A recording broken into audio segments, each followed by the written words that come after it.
So as we look over here, we have a graph and a table that just shows the models. So how do you find the common ratio? You could divide any term by the term before it. So we could do, for example, a sub 7 divided by a sub 6, which would be 410 over 164.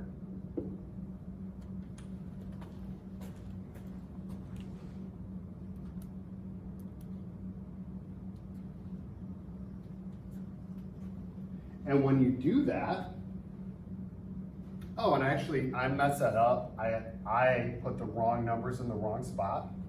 It should be 164 over 410. So the a sub 7 was 164, the a sub 6 was 410. And I got 0.4. And you could pick any other ones, it's gonna be 0.4. So find the recursive and explicit formula.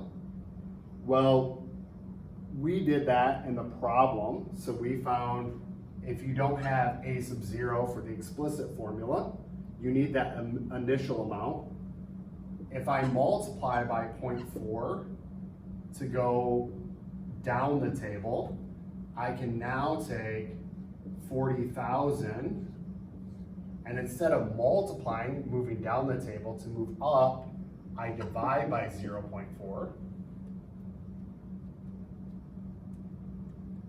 And then that gives you the y equals 100,000 times our common ratio was 0.4 to the n, which we talked about.